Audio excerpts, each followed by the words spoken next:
Now, our Jordan Reed just released his latest mock draft. And as you see, he's got quarterbacks going 1 and 2 and 3. That's Jaden Daniels, who won the Heisman out of LSU. And then the run on receivers. We got the offensive tackles. It's going to be fascinating. But let's start at the very, very top of this. Let's bring Courtney Cronin into the conversation, who covers the Bears for us so extraordinarily well. Before I get to the quarterback, they have one other big decision, Courtney, it seems to make. I haven't heard Matt Eberflus's name come up a lot in this coaching carousel. Should we be assuming that he is safe after a 7-10 season?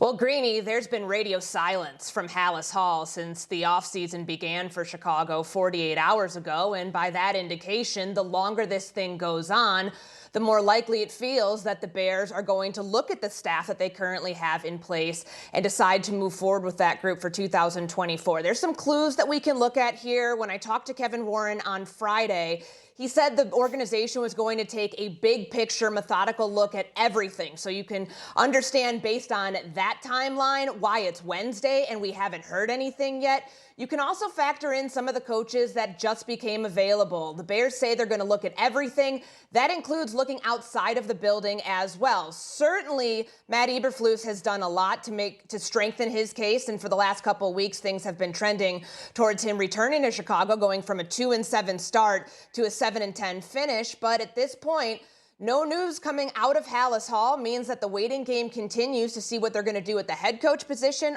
and also at the OC position, because all of those play into the decision that they will have to make ultimately at quarterback. Yeah, of course. Luke Getsy is the offensive coordinator there, and he's, if you just listen to the fans, they're not particularly fans of his for the most part, at least is the sense that I've gotten coming out of there. And then the names outside, you know, the Jim Harbaugh piece of all of this. For those who don't know, Jim played for the Bears for many years, and there are connections there. So we got all the coaching stuff we're dealing with, Courtney. Now let's get to the trillion-dollar question.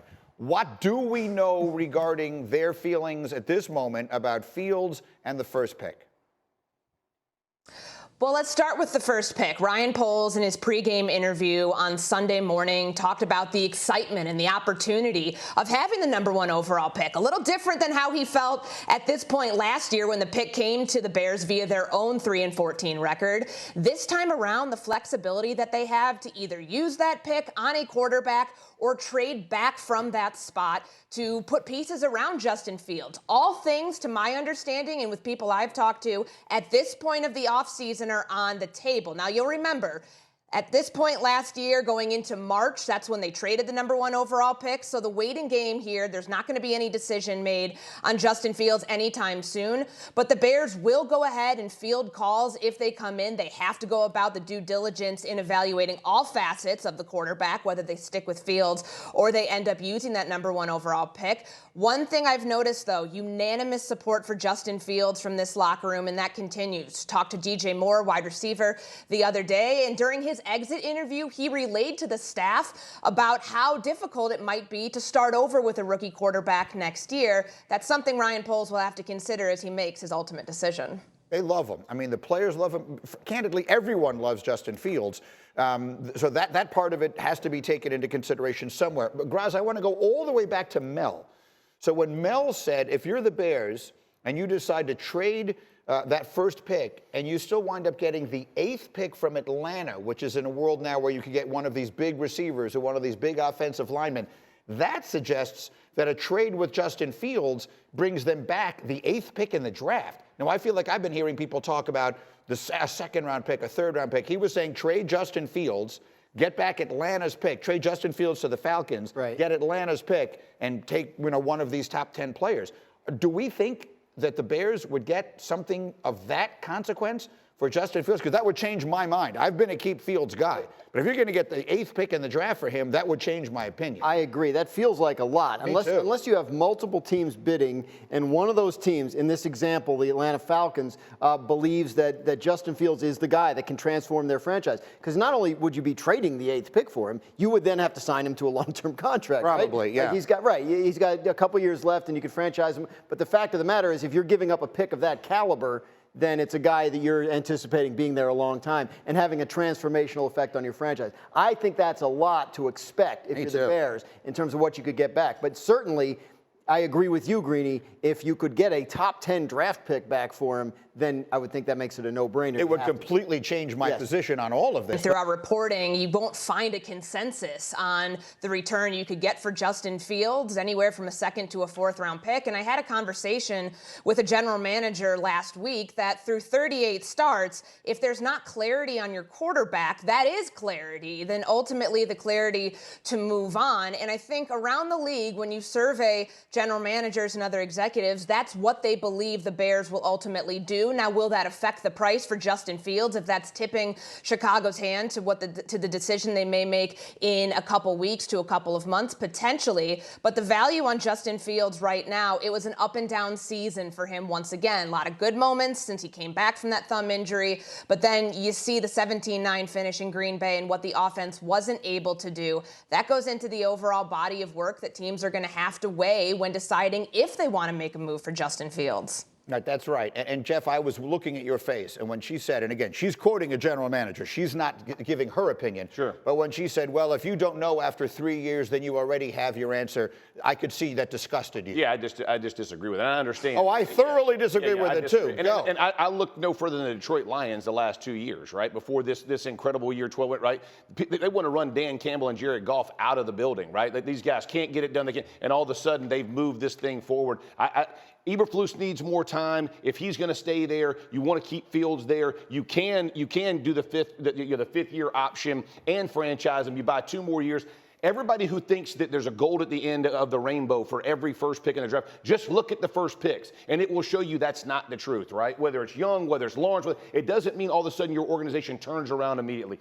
Build your team. Give him other receivers. Build him an offensive line. Give them enough players. Think about the enormous amount you would get from this pick that you could build an actual team. And y'all, I know quarterback is the most important position. It is not the only position. You have to get better at other points on your football team. Yeah, I think you trade him. I think this is Fields. Trade Fields. It's the best case scenario. What you didn't want is to continue to play him not play well, and now you get no draft capital for him. And I only say that because you had the first pick a year ago, and you did exactly what we're telling him to do now. Trade down, get other players.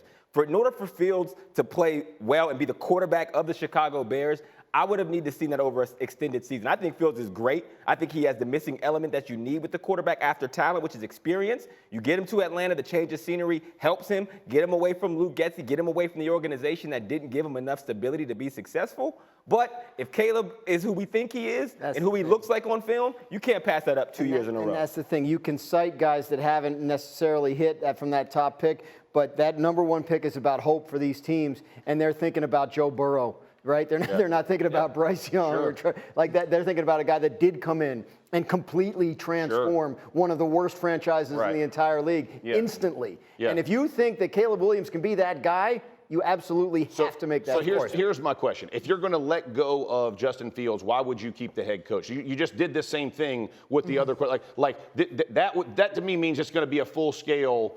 Courtney is nodding because she hears this on ESPN 1000 literally every day in Chicago. This is what every caller and every talk show host is yelling and screaming about. Final word, Courtney, go. Well, that's the point. This is a situation the Bears have found themselves in over the last decade where they pair a lame duck head coach with a rookie quarterback. They did it with John Fox, they did it with Matt Nagy, and they did it with Matt Eberflus. Now, if they do end up trading Justin Fields and moving on with a new quarterback and that number 1 overall pick, that might show you what they're going to do with the coaching staff so that it don't perpetuate this cycle once again when they have a chance to break it. Dude is winning games. They have a top 5 offense, a top 5 defense. They have home field except for the San Francisco 49ers. They just won the division for the second time since the guy's been coaching 17 years. He's had 4 losses, and in 2 of those, he lost Aaron Rodgers and Dak Prescott at the quarterback position.